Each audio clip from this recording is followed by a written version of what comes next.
A very good evening to all the people who are joining in through all the different platforms that we are live streaming on.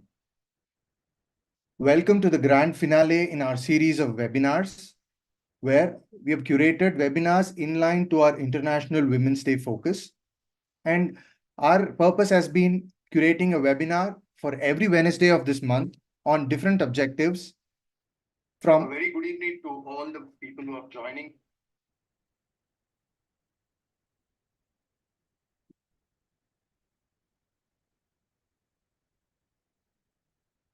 So today we started off, excuse me. So we have been curating webinars for every Wednesday of this month on different objectives, starting off with a session for women who are stuck in their careers, providing them with strategy and reality checks. And then on for week 2, we went with focusing on women who are on a career break and looking at how they can build their resume and also get into their professional endeavors.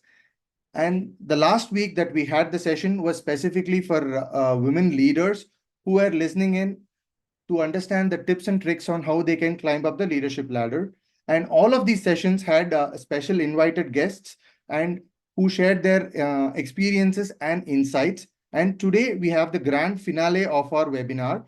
And the title of our webinar for today has been aptly put up as From Vision to Victory on Building Your Empire for Any Women who have dreamt of carving a niche for their entrepreneurial or freelance world. So if you're committed to making your vision come true, ready to embrace the journey from vision to victory, and this session is for you. So in today's session, we are going to talk about what UX as an organization is doing and how are we supporting people, a little bit of an introduction about us, and a lot of conversation with our wonderful guests that have joined here. One is an entrepreneur who has been doing wonderful things in their own right.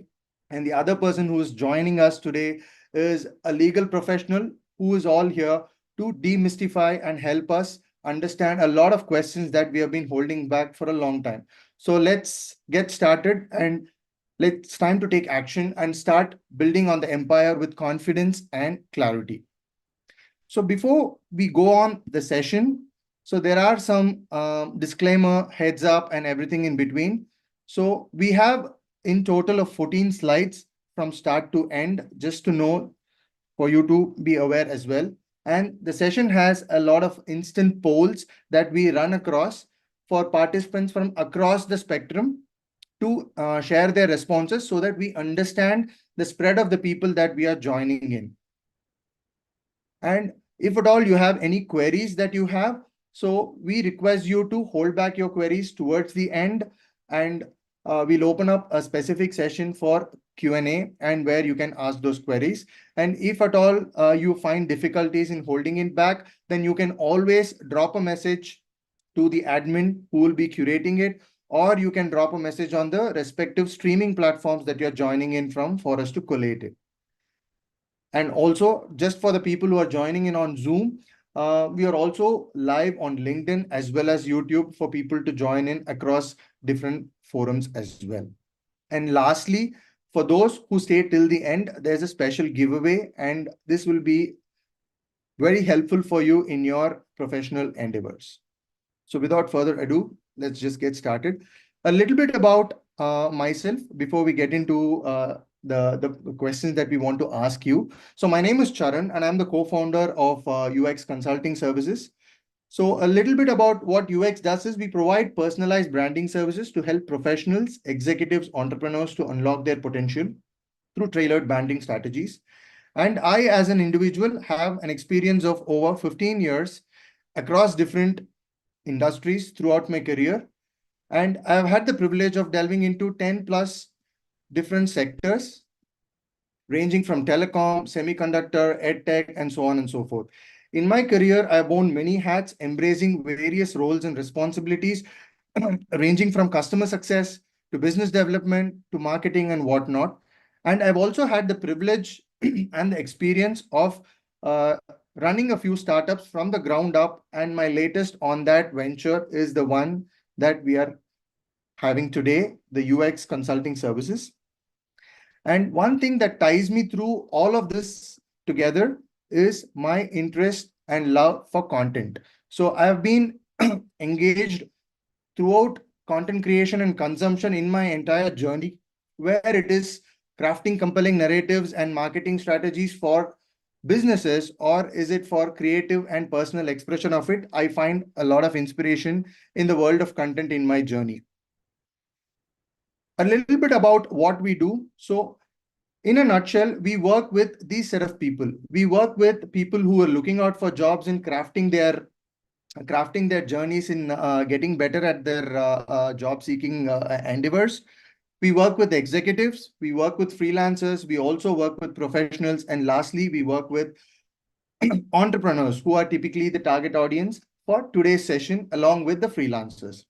So these are the section of people that we work with. And what are all the kind of services that we offer? In a nutshell, we offer career counseling for people who are looking out for it. We offer legal advisory for professionals, entrepreneurs, as well as freelancers. We offer coaching services for all the professionals who would need those aspects. And for people who are running their own organizations as a startup, we also provide startup consulting, ranging from legal advisory to shaping their startup journey in terms of perfecting their MVP and so on and so forth from a strategic standpoint. And lastly, over and above all of this, we also provide personal branding for individuals across different spectrums. That said, we have the first poll of the evening, and we want to understand from all the participants who are joining in from different spectrums, on which professional domain do you really belong to? So we want to understand this. And for people who are joining in through Zoom, your poll will be popping up on your screen. And for the others, you can always type in what has been your professional domain on the platforms that you have been joining in. And I'm going to wrap up this poll in another 3 seconds. In 3, 2, 1, and go. And we have a multitude of professionals joining in from different spectrums, from business, from marketing. And there are also a few people who find themselves not on this list. So I'm sure that we couldn't accommodate all the possible options. So thanks a lot for providing your responses there as well. We also find some people who are from the technology front and the operations front. The next question that we would probably want to understand from you is related to the experience that you have. So for the spread of people who are joining us for the session today, we want to understand how much professional experience do you have. So you can range from all sort of experiences that you are having for us to understand the spread that we are talking to today. And we are seeing a spread of people. We are seeing people with less than 5 years. We are seeing people with more than 15 years, and also in between as well. And I'm going to wrap up this poll in 3, 2, 1, and go. And the last one question that we want to take up before we go next is very specific to the discussion that we are having today. So I'm pretty sure the people who are joining in are enthusiastic or in their journeys on an entrepreneurial space, or probably doing something in a freelance perspective. So we want to understand where you are in that journey. So this is the next question that we have for you. So where are you in your journey? Are you a person who's just fishing out on this journey, or are you an entrepreneur? Or we understand if it's very complicated, so you can always pick that choice there. And we are always open to you picking up none of the above as well. And we see a mix of people who are sharing the space that they are falling under. Thanks a lot for your input. So we have people who are all enthusiastic. We also have freelancers, and we also have entrepreneurs who are joining in. And there are a few people who are telling us that it's complicated for them. So we completely understand entrepreneurship is not a straight line. So thanks a lot. And we are closing this poll in 3, 2, 1, and go. So for today's session, as I mentioned earlier, we are having 2 wonderful guests with us, with whom we are going to talk about on a lot of perspectives. And the first guest of our session for today, I'm just going to introduce the person.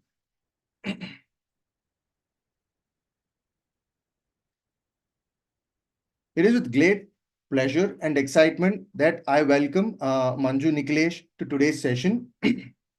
So she is an individual whose expertise and passion has touched lives of many, with over 3 years of professional experience, or 13 years of, I'm sorry, 13 years of professional experience spanning across multitude of industries. She's a certified life coach dedicated to empowering individuals and organizations alike. She's a very detail-oriented person and a results-driven life coach, and she specializes in enhancing the confidence, self-esteem, and the relationships for the people that she engages with. Her approach goes beyond the surface levels solutions. She delves deep into the core beliefs, fears, and limiting patterns that often holds us back from reaching our full potential. Through her transformative coaching, she guides her clients on journey of self-discovery, goal setting, and action planning, empowering them to break free from self-imposed barriers and cultivate a mindset of growth and resilience. Her contribution extends beyond the individual coaching. She also serves as mentors for organizations, helping them establish a solid value ecosystem and an effective team management processes. So in addition to a professional accomplishment, she is known for her enthusiastic conversational skills and her unwavering commitment to fostering a positive change. So without further ado, please join me in extending a warm welcome to our esteemed guest, Manju, whose experience are sure to inspire and empower all of us on our journey from vision to victory. I'm just going to stop sharing here and spotlight Manju. Hey, Sharan. Thank you for having me here. Good evening, Manju. I'm really glad to have you here. And to be very honest, I wanted to start the conversation about your journey from being a full-time employed person as a part of an organization to becoming something of an entrepreneur on your own right, and how has been that journey as an idea before even dwelling into what you have been doing earlier and what you're doing now. I just want to start the conversation on the aspect of how did you even thought about putting out of a job and doing something on your own?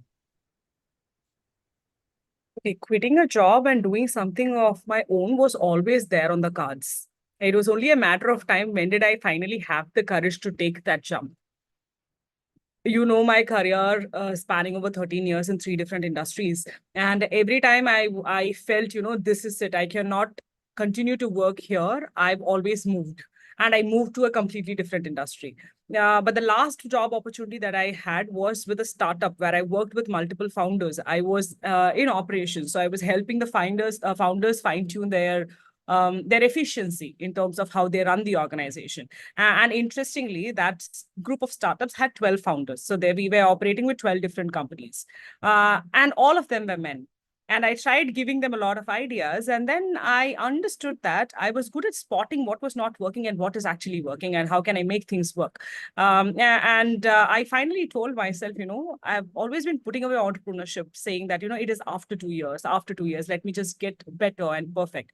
And when I had that opportunity of working with so many founders, I thought, no, now is the time. If it's not now, then when? When I can help 12 others, I can definitely help myself. That's wonderful. But actually, I sort of want to take you a little bit back because I somehow felt that you jumped the gun a little bit on certain aspects, which I want to draw you back into. Because we are a lot of people like me and probably the guests that we are having in across the platforms. We generally look at people who are working in the aviation industry, especially who help us over our flight journeys. Those are jobs which people look upon like, hey, how do these people go about getting these jobs? I think this job seems to be exciting. So when a lot of people look upon those jobs as awe-inspiring or very exciting to look at, I understand that you had a journey to getting into that job, and then you had to come out of it, and then you start something on your own. So now walk us through a little bit on your journey prior to you starting there. So even before I went into aviation, I was a software engineer for a couple of years, where I was a software development analyst with Dell. I loved my job, but I felt I needed more conversations with people because it was conversations that kept me driving. And when I quit my software engineering job, everybody told me that, you're not going to make it. You're not going to get anywhere being a person who has quit her job without an opportunity in hand.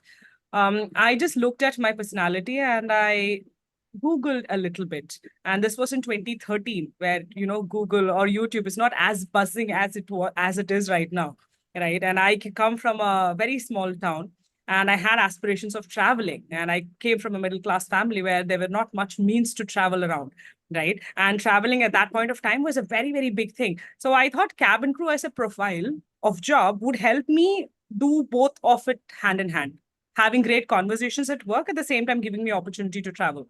But I didn't know how to get through. So how I got through was going to different interviews, getting rejected there, then identifying how people are getting selected. So it was a pretty long process. But now I think it is much more easier. It's a matter of you knowing how to groom yourself, how to communicate, and going about getting the job. So would it be right to say, like, even before you started on your entrepreneurial journey, you sort of had the experience of going about the grind in terms of getting into something and figuring it out and making yourself successful there? Would that be a fair assessment? Absolutely. I think if anybody is looking at an entrepreneurial journey as something which is going to come in the future, this is a habit that we need to cultivate, right? Entrepreneurs is a very beautiful journey, but if you're only willing to take up that struggle and fight it out, that's when you'll have that edge compared to others, is what I feel. And I'm glad that I had it from the beginning, so it became very easy for me to adopt to entrepreneurship. Excellent. So I understand you had a certain bit of experience with respect to working with those founders, and you sort of found that this could be the space. But did you feel that starting right away that, hey, this is where I'm going to get into, and you started putting your 100%, or were there any kind of what you call doubts or apprehensions, or what the people around you told you about it, and how was that impacting? So what was your journey in that aspect of it, Manju? See, interestingly, it was both. I had the clarity of what am I going to do, but at the same time, I was not very sure as well. I'll tell you how. Because when I reflected at what I enjoyed the most, if I look back at my career overall, I had beautiful moments of reflection which catapulted me into a different direction. Right. So when I reflected in the end of 2022 as to what did I enjoy the most across industries, working with so many people, communicating with hell a lot of people over 13 years, I enjoyed mentoring people. I enjoyed guiding people. So coaching was a definitely the very immediate choice which was going to come. But how am I going to scale up? How am I going to be the best among hundreds and thousands and lakhs of coaches who are already there in the market? So that was a challenge. And obviously, when you make sudden decisions of jumping from one job to the other, people around you are very scared. So they tend to put that fear across to you as well. And sometimes when things are not working out, that fear does catch up with you. But then it ends up, what decides how far you go is how much you want to be what you want to be. Right. If you really want to be a successful coach or successfully producing a product, maybe as an entrepreneur, it is how far do you want to go that keeps you on the track. Makes sense. But I have a very specific question here. Although you touched upon it on a very light level, I just want to dig a little bit deeper. So anybody, at least I'm not putting something very specific to women here. So anybody who's looking to move out of their full-time profession and get into something entrepreneurial, one of the things that they have on their mind is, okay, so I earn X amount of money today in my professional environment. So now I'm going to get into an unknown.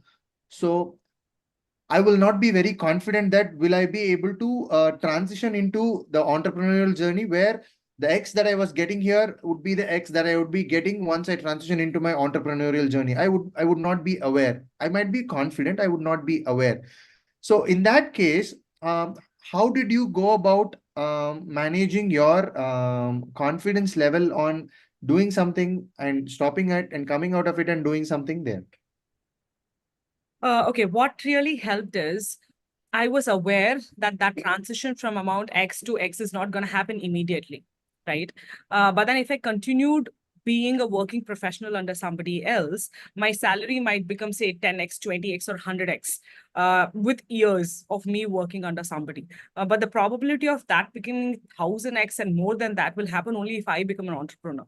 right? So if you want to catch the big fish, you need to, let go of the small fishes in between. But it also depends on which phase of life are you in, right? So there were times definitely when I became an entrepreneur where I did have zero balance in my account for a couple of months straight, and then that did scare me a lot, right? I questioned my decision, like, should I go back? Because if I go back to work, then easily I can make lakhs, right? So then I did question myself, is my decision right? Am I supposed to do this or should I go back? Especially if women have been drawing a good salary, for them to leave that job, come back, start being an entrepreneur is going to be tough.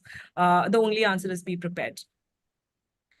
Right. And one of the stories that I read at that time, I'm not sure if it's going to help somebody, Nykaa. When Falguni Nair started, she was almost 50. She was heading Kotak Mahindra. And when she wanted to really do it, she quit something which was that high paying. And she was actually packaging what was Nika initially sending it out to the initial customers, right? So if you really want something and if you really want to be big, I think we need to get into the grind. Well said. Well said, Manju, on that point specifically. So another question that I had was, you touched upon a little bit about there are so many coaches. So where do I find myself in that ocean, if I could use the term? Where do I find myself? So how did you find that? See, I understood one thing. It's not just for coaching. No matter which industry you go, you cannot be the first person who's starting something. Or if you do that, you are one of the very few lucky ones, right? Everybody cannot be early movers, right? But then what you can definitely be is be brilliant in what you're doing. But the brilliance with time definitely shows. There might be hundreds and thousands and lakhs of coaches, but then if you're being so truly authentic and you're there for your clients, anybody who becomes your client will always get you 10 more clients, right? So I showed up with the same hardworking nature that I showed up for my work, and it has been tremendously working well. But then there was a part where I was very scared because things were not working out, things were not materializing as I expected it to. But then with time, if we have the patience and we do things right, things will eventually work out. No, I mean, I agree completely in the sense, you just need to narrow down or niche down on the space that you truly find Yes, your. definitely. See, especially when it comes to coaching, initially when I started out, I took up everything because basically I was a life coach and then I had 13 years of professional experience. So be it team management, be it customer service, anything I could take. So when anybody asked me, what can I do? I said, I can do everything. So I think that's a very, very bad way of positioning myself. But now I am very clear that I want to coach people who want to get better with their mindset, not on a very normal level, but elite performers, somebody who has that drive to say excel in their leadership journey or say in their sports journey, how tough their mindset should be. So when I niche it down, the right kind of people come to me. So I become a specialist rather than being a generalist. And across industry, if you're a specialist, you get paid well. So if I could put it this way, you tell me if it sounds right. So the more specific that you become, the people who are actually looking out for those people will start coming to you. And of course, it's just a matter of aligning in the right way and going about it, rather than telling I do everything and not aligning with anybody. Is that the right way to put it? Exactly. Say it's like in coaching, we call it defining the dot. Like who are those people in your dot rather than the whole page? It's that dot. And say there are billions and billions of people. And if you're very specific about who is your market and you're very, very clear and you start going about promoting yourself the right way, then the right people come to you. Your job becomes easier. Marketing becomes easier. Closing deals becomes easier. Another important question that I had. So, how do you go about finding what is my right compensation for the time that I spend or for the objectives that I help with my people that I engage with? So, how did your journey go about it? So, you had a good experience right from the start, or were you fortunate to be that way, or you had your fair share of bad experiences and then you stumbled upon it and you figured out? Definitely a lot of bad experiences because initially when I started out, I was very, very skeptical to even charge. And that's something that I would want to tell all the women that especially women have an issue in demanding what is their due. right? So when the initial first 10 clients, it was very exhausting because I was giving away too much time, too much energy, and I was charging them peanuts. Right. And when I spoke to one of my mentors, they said, are you crazy? Why would you give away a lakh of stuff for, say, a few $1,000? Right. So I think it is with constant intervention with few mentors, speaking to people who are your well-wishers, they guide you in the right path. And I think as you go on in the journey, the first initial few months of struggle is absolutely fine. But then I think later on, everybody develops that smartness to understand where is that you can strike a balance between the client paying you a certain amount and you delivering a value beyond that. But the difference in value should not be way too much. Then, at least one of the party is becoming very exhausted. Say, if I am giving a service of 1 lakh and I charge them 10 lakh just because I'm a brand, then the other person is exhausted. The relationship goes for a toss. So I think it just has to even out. And that's something that you figure out with time. It doesn't happen for a lot of people on the go. Right. Actually, when you were talking about how do you go about pricing it right, what I wanted to understand was because when I was looking at your journey, and as I was going through the introduction as well, you're not specifically working only with individuals or professionals or leaders alone. You're also working with organizations. So now, for anybody who's in a coaching space, okay, the usual thing is it's a one-on-one. So I ask you something, you provide me certain things, and I have a certain value, and I go about getting to some objectives. So how did this conversation get into speaking to corporates and providing a service that caters to them? So how did that happen? See, when I made the jump, where I started was corporate trainings. Okay, where I saw that there was a huge market of people who were willing to get inspired, but they were stuck in the rut. Right. The whole idea of inspiring them was very appetizing to me. While, as you say, coaching is more of one-on-one, but then scaling up also becomes a challenge if you give individual time and also corporate time. So if I am really looking at scaling up, I would want to go online and see how can I do group coachings. So to ensure that a lot of people know about my service, my style of teaching, how I go about inspiring people, I just wanted to spread my wings, and corporate trainings is one of the ways. Wonderful, wonderful. So in terms of your journey, okay. So how do you look at your journey? If we need to say you need to describe your journey in a line or in a phrase or in a statement. So how would you want to probably talk about it? It has definitely been a roller coaster ride. Um, because periodically I've been shifting my career. And I think in coaching, I'm here to stay because it gives me a sense of contentment. It gives me a sense of me creating an impact and good money as well. But then before coming into this space, it has always been a roller coaster. Because from one thing to the other thing, I kept jumping. Right. And I got really excited with a lot of things. But I would say, thank God I sticked on to being in this roller coaster because that has given me a lot to learn.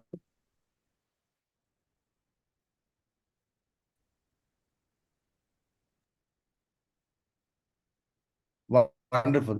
Actually, another question that I had.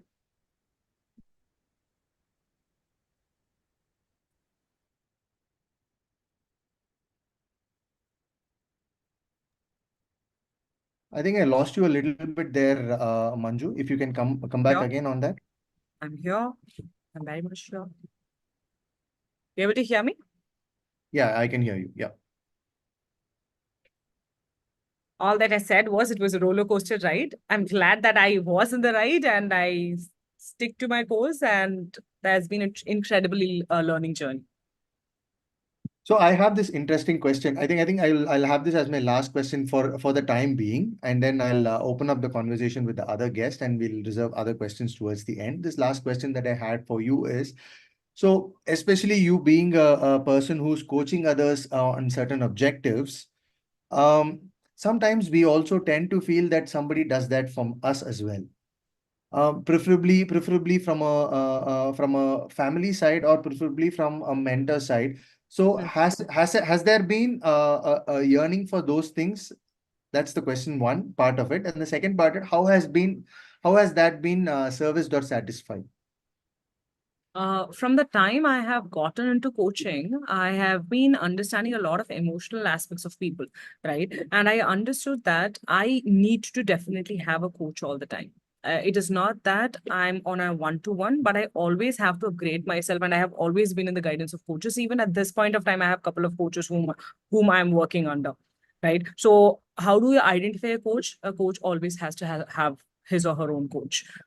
So I am constantly in the hunt of my next coach also. So even if I am there, I make sure that there is a mix of two different kind of coaches. One coach who's doing really big, whose rooms are much bigger and their ideas are very transformative. And the other coach is somebody who is new into the market, who comes up with fresh ideas, right? So that's the mix of coaches that I work under for me as a participant, so that I can impart the same kind of energy. I can keep pushing my energy into my participants. That's how I go about it. That's really great. So looking at your answer, what I understand is you don't look for somebody who's tagged as a coach, but you look for people who can be a coach irrespective of the space that they are coming in, and you just try to get them to help you become better at what you're doing. That's how I feel that you are approaching it. Yes, I have a professional coach also, but I'm constantly identifying people who have very different ideas. See, when I get into a conversation, what is coaching? Coaching is all about engaging people in the right way, having the right kind of conversation and catapulting them into something else, and kind of hand-holding them and pushing them and supporting them, right? So all that I'm looking for is brilliant ideas. So always on a lookout for a person with whom I can have a great conversation and who can be my coach. Wonderful. I think we've had a fair spread of sharing of your experience, Manju. So I'm going to take a pause here on the conversation with you, and I'm just going to bring in the other guest. And towards the end, as we'll open up for questions, if any, and then we can take it forward from there. Thank you, Manju, for the time being. Thanks a lot for Much, your. Aaron. So the next guest that we have joining us today is another professional, but from a very different, I would say, a very different background as compared to our previous guest. So before I talk a little bit about our guest, I just want to give a little brief. In our journey, when we work towards our success, we often encounter a lot of roadblocks and uncertainties, as Manju just mentioned about in her experience as well. And I think most of us would be able to relate to it. One of the areas that we all find ourselves less certain about and a lot fearful about is the legal realm. So I wanted to bring in a person who is on the legal side of things and who is also quite open to sharing things in a language that can be understood by people who are not from the background as well. So today I'm happy to host a legal professional who's here to demystify some of the commonly held back queries that never see the light of the day, particularly for women freelancers and entrepreneurs. So allow me to introduce Akshara Ramadas, a dedicated legal professional with a multifaceted background and a passion for precision in the realms of law and corporate affairs. With a bachelor's degree in corporate secretaryship and an LLB, Akshara has honed her expertise in contract drafting and legal agreements. Her journey in the legal domain has been enriched by diverse experiences, from serving corporate clientele in prominent law firm to operating independently on her own as a consultant, offering comprehensive services in compliance and contract drafting. Akshara's approach is rooted in meticulous attention to detail and a proactive stance towards addressing legal challenges. That's very important because in a lot of situations, we find the legal people sharing the inputs and the information based on what we ask rather than being proactive on what would be right for us. So it looks a very slight difference, but it's a huge difference in terms of the impact that it creates for us. So today, Akshara joins us to share her insights and expertise, empowering us with her experience and legal frameworks. So through her guidance, let's try to see how we can navigate the legal complexities that we have in our respective spaces and pave the way for our growth and success. So join me in extending a warm welcome to Akshara, who's dedication to excellence and committing to serving her clients' legal needs, making her a true asset in today's discussion. Welcome, Akshara. Thank you, Sharon. Thank you. Thank you for having me today. So I'm just putting you on spotlight here. So thanks, Akshara. So before we get in on this journey, Akshara, it's I would like to make a confession here. Okay, so Akshara is not a person with whom we are just bringing in on as a guest, but Akshara is a person who has helped us for UX as a journey in our journey in framing our legal contracts and framing our service agreements, so on and so forth. And one of the reason that I wanted to have somebody like Akshara on the conversation here is because as an entrepreneur or as a person who is wanting to be a successful entrepreneur myself, I've always felt that the conversation that I had with the people who are representing the legal community, they talk about A, I talk about B, and there is a C that needs to be done, and we never come on the same page, and we go on and on and on and on talking about it, and we finally arrive at something and we go about deciding, okay, this is the way to go about it. But in that realm of experiences, I have found Akshara's proactive approach and legal counsel helping us in our journey. So what I wanted to open up here is, Akshara, based on the people who have shared the responses in our session, we have a mix of people who are entrepreneurs, and we have people who are professionals, and we also have people who are freelancers. Okay. So I want to take the freelancer because as a first target audience, because freelancers are somewhere like between the professional and between the entrepreneurial. So they are sort of like where do I go, here or there or here or there or something like that. So I want to pick their case first. So what I want to ask you first is, if I am a freelancer and if I'm looking for an engagement, irrespective of my skill set, I could be in graphics, I could be in content, I could be a technical person offering development services, so on and so forth. What are the basic things that I need to look at before I take up a freelance assignment? If you could, probably, if the list is long, you can probably look at the top few items that, hey, these are the things that I need to look at before I take any freelance assignment. That would be helpful, Akshara. Yeah. So as you've mentioned, for freelancers, they are in the gray line area where it's never black, never white. It's in the middle. You don't have as in any separate laws framed, or you don't have that is very specific in legal standpoint. So that is one of the reasons why I believe people tend to fear to take up freelancing. So to break it down, the first I would say is very important to have a background check about the company. Since we don't have a very framed law in this, it is very important that we need to know about the business structure. That is, what exactly is a company, or if you're going to do it, if you're going to be a freelancer for a company or an LLP or any kind of firm, it's very important to look at it if they are registered or not. So, because when it is registered, there's some or the other way, they have some government influence in that. They have some kind of MCA, that is the Ministry of Corporate Affairs, if it's an LLP or a company that is registered. So there is some government entity, some legal entity that is always in between. So in that way, we can we can secure ourselves. So the first is that it is very important to look at it. And the So I have a second question on most, that. No, sorry, sure, sure, Akshara. sure, sure. Please excuse me for No problem. between.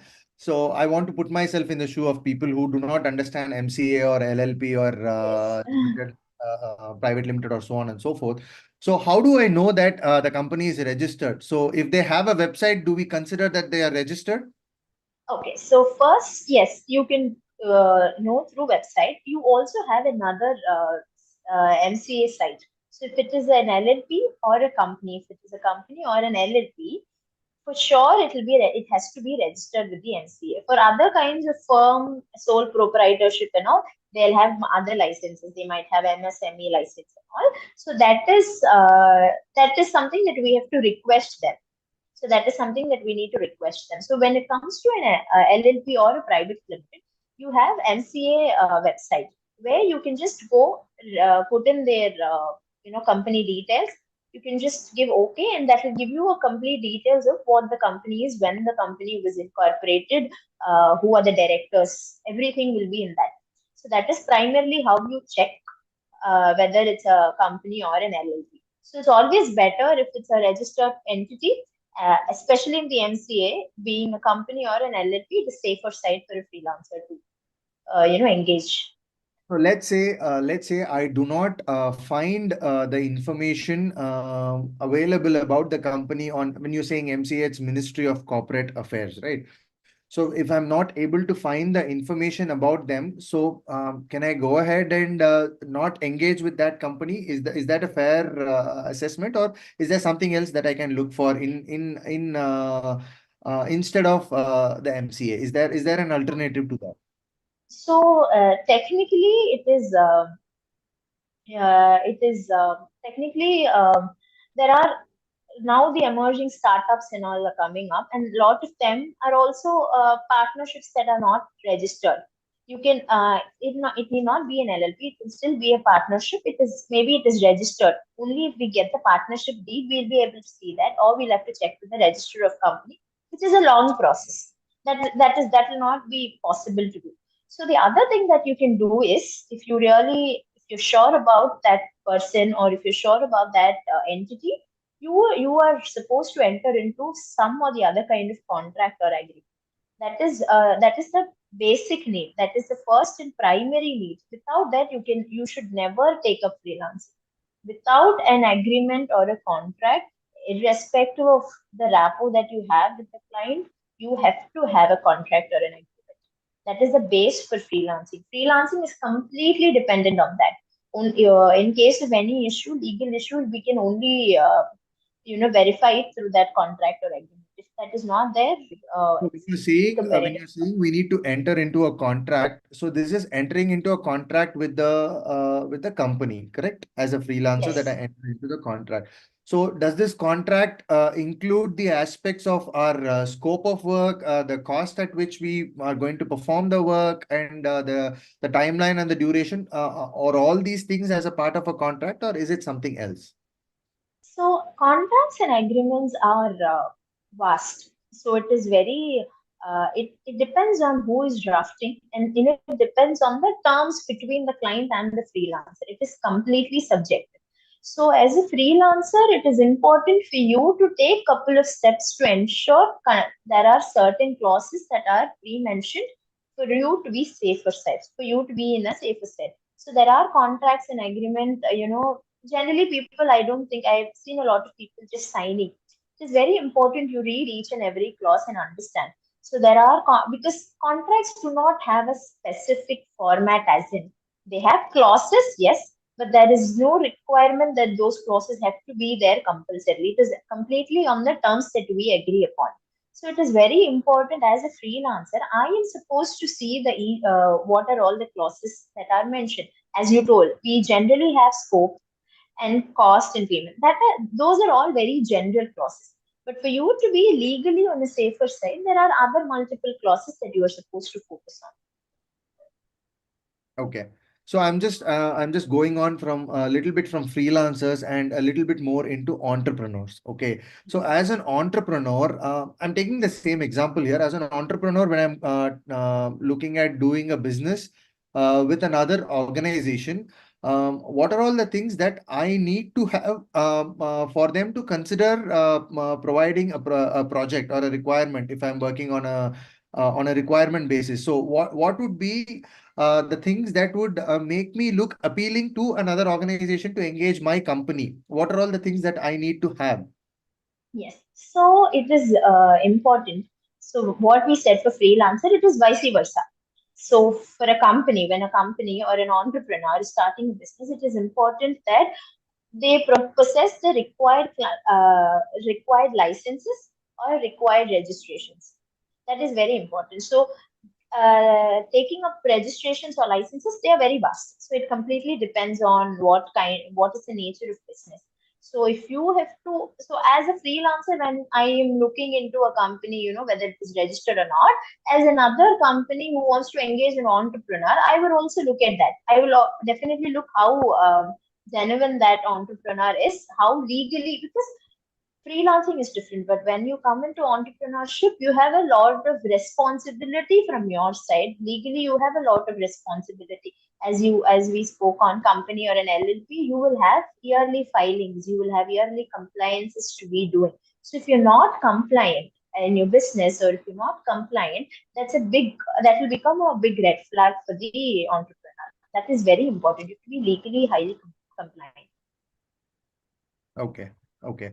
So I have another question here. So as you mentioned about compliance, uh, uh, there are a lot of aspects that me as an entrepreneur I might not know about on the legal side. Okay. So if I am on the wrong of the legal aspect of things in terms of compliance or in terms of my engagement, uh, what is the extent of risk that I am incurring because of that? Is it a small risk that I could pay out through money, or is it a large risk that that could lead to other consequences for me as well? So when we take up as a company or a partnership or an LLP, you have certain acts. So you have act, you have partnership act, you have companies act. If you are a public company, you have SEBI and RBI coming in. So you have multiple compliances. So the larger your firm, larger your partnership, larger your company is, larger the risk is. So definitely, it is not just about penalty. There are cases where the companies, if they default in compliance, they'll have huge penalty. They can go for imprisonment. There are also chances the company goes for a strike off.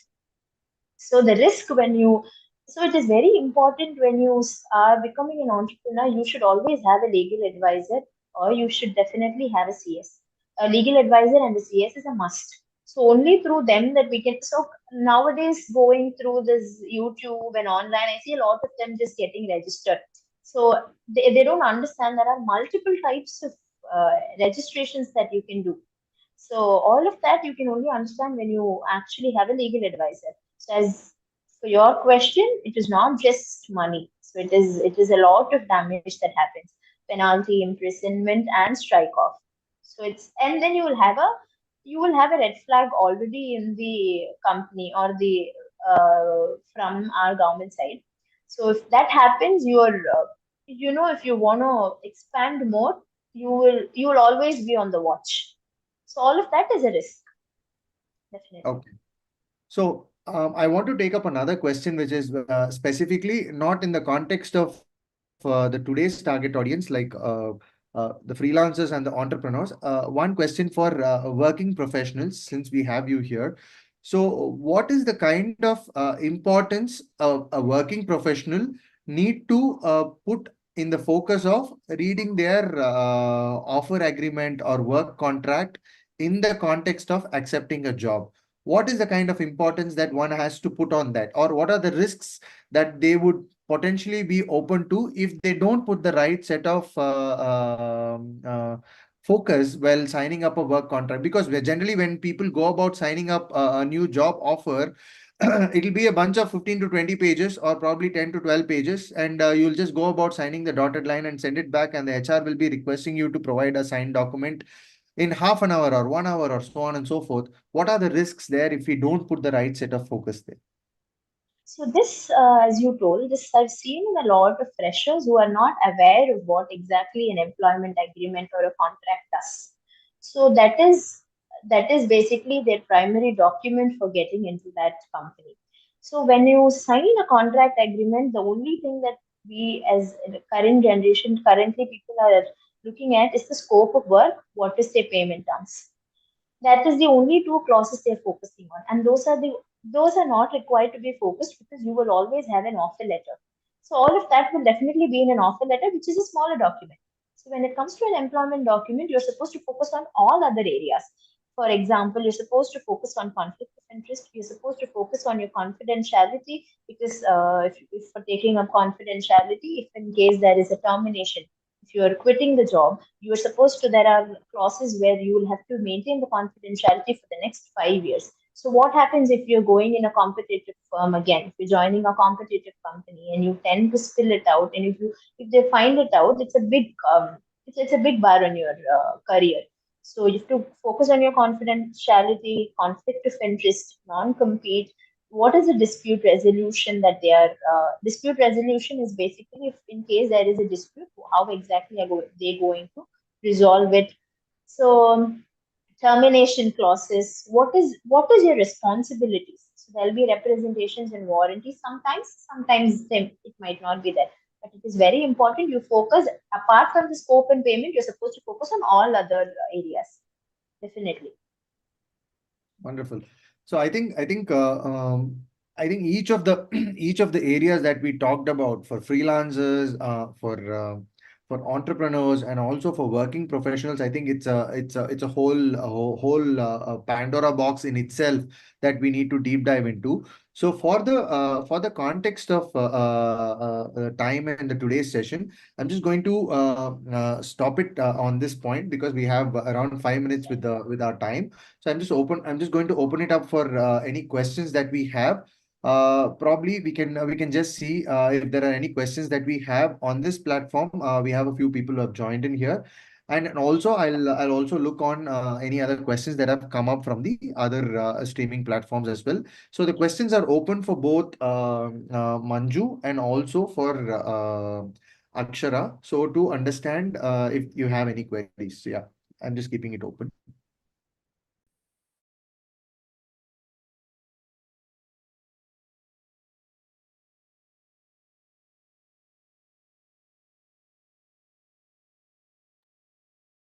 So I have a question for Akshara here in the context of freelancing. Okay, so I have this query from YouTube. Okay, so the person had actually shared on YouTube their experience on how they ended up doing a small freelance job for which they did not have a contract, and they never ended up getting paid for it, and that was an experience that they had experienced.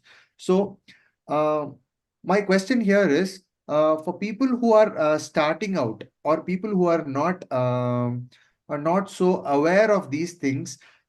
Is there a way they can find out about it in some way or the other rather than just Googling there? Is there a magic wand?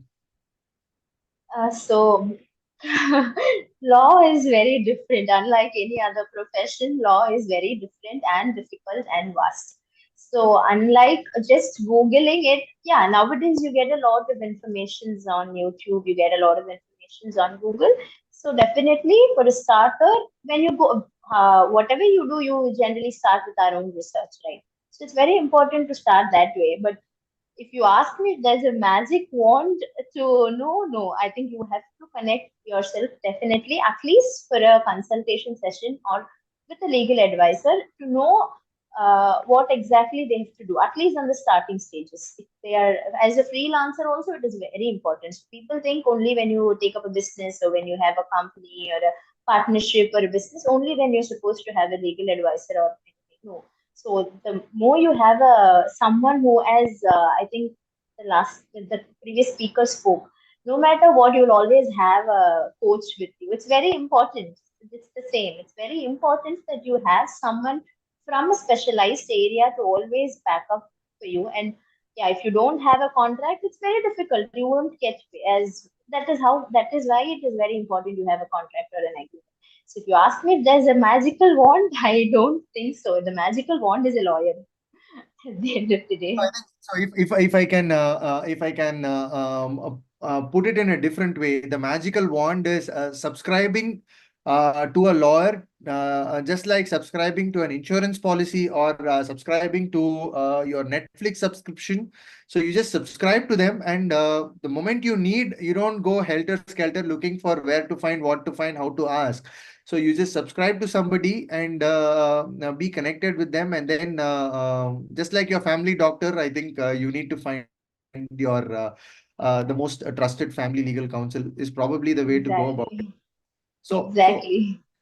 There was a question that came up, which I would want to put it to Manju, but also a little bit as a cross to you as well. Manju, from your experience, when you were in your process of um, doing your entrepreneurial journey, what has been your exposure to the legal side of things? So, did you go through the things the hard way, or what has been your experience there, Manju?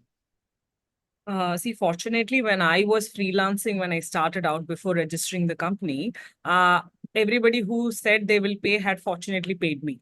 But when I look at it in retrospect, I better have a lawyer, have somebody who advises me so that I know that when I get into bigger deals, I don't get to do the work and not get paid, right? So better have a solid support system so that I know how to go about things, handling it. But I was glad that I didn't have such mishaps happening. While the payment did come a bit late after me negotiating and following up and chasing, that definitely happens. But I did get the money. So, but I would definitely agree to whatever Akshara says. Have a support system. I mean, as an extension of her response and an extension of that question is, so if we present ourselves having a good legal understanding, I mean, it could be a freelancer or it could be an entrepreneur or it could be a professional. If we present ourselves to the party that we are engaging with for a work engagement, uh, the more we present ourselves as a person who is aware of these things, does that put us in a better position of hey, I do not want to mess with that person? Does that give a better perspective of that person to the people who engage with them? Does it? Do you see that, Akshara? Definitely, yes. Your negotiations differ. So definitely your negotiation areas definitely differ. So if you are someone, if they think you're not aware of your legal rights or legal terms, then you tend to agree to whatever they say. You don't know. Actually, there are a lot of people who don't right even now know that you have a negotiation area. If someone gives you a contract or an agreement, it is not a hard and fast rule that you're supposed to agree to that.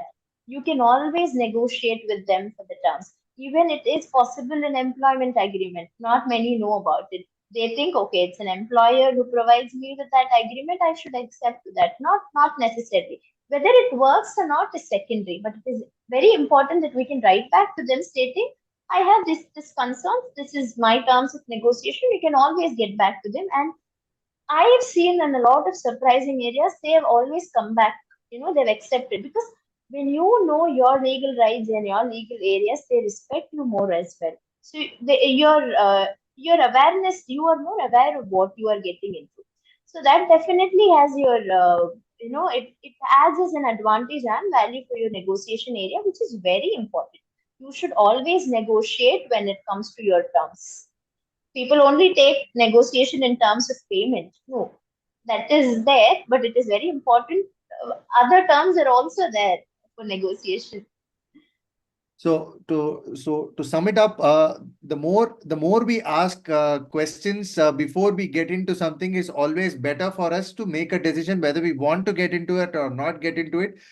Or when we do it, at least the other party is aware that, hey, this is a person who is aware of what they are into. So let's either decide like not to engage with this person, or let's decide to make sure we pay them properly if we are going to really engage with them. So probably that's a kind of a perspective. So Exactly.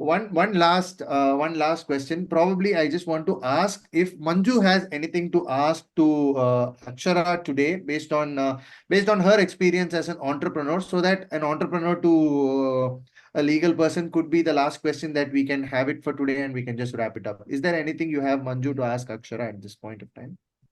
Uh, Thanks, Charan, for giving me this opportunity. Akshara, I have always felt, CA and lawyers, they have too much of knowledge, right? And for a normal person to understand what they speak is a challenge in itself, right? So how do we approach the right lawyers in the first place? Say, now I know that you are the right person whom I can come to. And whenever we speak to any kind of a person who has numbers and law, I get very confused. So what was your tip on who is the right lawyer for them? So, according to me, so I am a lawyer, my husband is a CA. So, I totally understand. He is a chartered accountant. and I am a lawyer. So I think for both of us, what we've always, so for the outside world, law is about sections, law is knowing about acts, not law. Those are all available if you just Google it, you get it. So it's very important how you interpret the law. That is very important. And nowadays, I have seen a lot of cases where lawyers, for the sake of agreeing with the clients, how much ever harm or whatever it costs for the client, it is okay. We can find roofs and do. No, that is not how law works. So there is one mishap that happens. It is not just the lawyer who's going to face, it's the client. So it's very important for the lawyer to be very genuine first. And the second is there is no point if a lawyer comes and tell you, I know this section, I'm this, I'm that. No, that is not how you take up a law. It is very important that you completely have a complete study of the client. So when I work, I think, and I've worked with UX Sharon also, I always ask, okay, this is what I ask a lot of questions. I think I've always asked a lot of questions because it's very important that unless and until with half-cooked information, if they are able to tell you something, never take you should be in a position to provide how much ever information that you can, because as I told, law is vast. So if you miss even a minute area, that has a lot of effect. So it is very important for a lawyer who is genuine, who is asking a lot of questions with the capacity to provide you like a genuine answer. It need not be something that is favoring the client. Need not be that is something always favoring the client. The client is someone who is not aware of the law and the current situation. So we should, as a lawyer should be in a position to ensure that this is what it is. So they have to give them the interpretation of law, not just the law and the legal terms and jargons. That doesn't work. I think that makes tremendous sense when the lawyer has the patience to sit and understand you and your perspective completely and say where the law kind of fits in, right? And what is your standpoint? So somebody who can be that genuine and who understands you. Makes sense. I think that's incredible. Thank you so much, Akshara. Thank you. No, I think from my personal experience also, if I can add there, see, irrespective, I mean, although you structured that question that way, irrespective of a lot of knowledge, I can include Manju, you as a person as well here. So you have a lot of knowledge on how to get things done as a coach for the clients. And as Akshara mentioned about how to do a lot of things from a CA standpoint or from a lawyer standpoint. So irrespective of so many things that the professional is aware of, how it really going to make sense for the person who's coming to that professional with a specific need. So if you're going to tell them, hey, for all your problems, we have the constitution, go read the constitution, then it's not really going to be the solution there, right? So you need to pick that piece and you need to break it down in a way. I think Manju, you do that for your own profession as well, right? I think that's pretty much the approach. And when we have the conversation with professionals from the CA or the legal background, when we find that resonance, like what they are telling is making sense to us, we are more comfortable with them, and we are open to share our stupid questions also. Otherwise, we get ourselves very closed, and we also not ask the question that we want to ask, for which we seek their help in first place. So we make sure that we find this person, and then we open up to them. Like on one side it's coaching, on the other side it's legal help. I surrender to you. You help me solve this problem for me. Yeah. So that's the way to go about it. So really wonderful to have both of you here, Akshara and Manju. Although I feel that there are a lot of things that, for the want of time, we had to cut it short. But I think for the things that we covered and talked about today, I think I would pretty much say that this was something of a wonderful sharing session and experience for all the people who had been a part of the session across different platforms. So without further ado, I just want to share one last slide for the people here. So if the people are seeing, so there is this last slide for people who are joining in on the other platforms. So there's a giveaway. If you're still there, you can always take some time and connect with us on your requirements, and you can always get a free consulting with us. And although I mentioned there as a personal branding, I think for the spread of things that we offer as a consulting, you can take an hour's session with us and try to get started on the questions and the apprehensions that you have, and we can go about helping you with solving that. For people who are on Zoom, this link would be coming to your screen, so you can just take it for you for your own benefit. So thanks again. Thanks a lot once again to Akshara and Manju for taking the time and sharing your experience here.